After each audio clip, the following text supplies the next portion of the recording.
अब episode number 5 की शुरुआत होती है। दीपू पैसा कमाने के लिए अपने बाप के साथ बाइक पर बैठकर शहर की तरफ निकल पड़ता है और इस खुशी में दीपू की जो माँ होती है वो अपने बेटे को देसी घी के लड्डू खिलाती है, क्योंकि दीपू फिर से गधे से इंसान बनने जा रहा है। तो यहाँ पर अचानक से दरोगा साहब आ जाते हैं और इन दोनों का रास्ता रोक लेते हैं और इन दोनों से पूछते हैं कि तुम दोनों कहाँ पर जा रहे हो। तो दीपू का बाप दरोगा साहब को बताता है कि साहब मैं दीपू को स्टेशन तक छोड़ने के लिए जा रहा हूँ, क्योंकि दीपू शहर जा रहा है और शहर में ही अपना कोई धंधा स्टार्ट करेगा और 2 पैसे कमाएगा। तो दरोगा साहब इनको बताते हैं लेकिन तुमको पता होना चाहिए कि दीपू के ऊपर रेप का केस लगा है, तो तुम दोनों मुझसे बिना पूछे कहीं नहीं जा सकते। अब दीपू का जो बाप होता है वो दरोगा साहब से रिक्वेस्ट करने लगता है और बोलता है कि साहब जी जाने दो प्लीज, क्योंकि पहले तो हमारे पास सुल्तान था, वही हमको पैसे कमा कर देता था। अब सुल्तान तो इस दुनिया में नहीं रहा, तो दीपू को तो कुछ करना ही है। अब दरोगा साहब इन दोनों को बोलते हैं कि तुमको पता होना चाहिए कि हमारे ऊपर भी हमारे बाप यानी विधायक बैठे हैं, तो अगर मैं दीपू को शहर जाने देता हूँ तो विधायक साहब मेरे पिछवाड़े में पूरा डंडा ही घुसेड़ देंगे। और सबसे बड़ी मजे की बात यह होती है कि विधायक साहब जो होते हैं वो दरोगा साहब के साड़ू साहब होते हैं।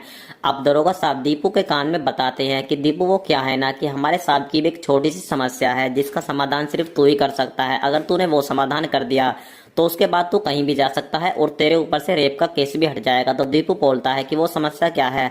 तो दरोगा साहब बताते हैं कि जो समस्या मुझको है वही समस्या दरोगा साहब को भी है और वो भी आज तक बाप नहीं बन पाए, तो तू भी उनकी बीवी को प्रेग्नेंट करके उनको बाप बना दे। और इस काम के लिए दरोगा साहब इसके बाप के हाथ में पूरे 50,000 की गड्डी रख देते हैं और इन पैसों को देखकर दीपू के माँ बाप काफी खुश होते हैं, लेकिन दीपू ये काम करने से साफ मना कर देता है। अब दरोगा साहब का दिमाग खराब हो जाता है और दीपू को बोलते हैं कि बेटा बात ऐसी है, या तो सीधे सीधे तुझको ये काम करना होगा, नहीं तो मैं तेरे औजार पे इतने डंडे बजाऊंगा तू उसके बाद किसी को प्रेग्नेंट करने लायक नहीं रहेगा। उसके बाद दोस्तों मजबूर होकर दीपू को विधायक साहब की बीवी को भी प्रेग्नेंट करना पड़ता है। अब जब से दीपू के माँ बाप के हाथ में पूरे 50,000 रुपए आए हैं तो वो दीपू को ही अब सुल्तान समझने लगे हैं, क्योंकि सुल्तान इनका एक भैंसा था जो एक भैंस को प्रेग्नेंट करने के लिए पूरे 10,000 रुपए लेता था, लेकिन वो अब इस दुनिया में नहीं रहा। अब दोस्तों ये दीपू को ही अपना सुल्तान समझने लगते हैं, जिसके बदले में दीपू एक महिला को प्रेग्नेंट करने के लिए पूरे 50,000 रुपए लेता है और ये इनका धंधा काफी अच्छा भी चलता है।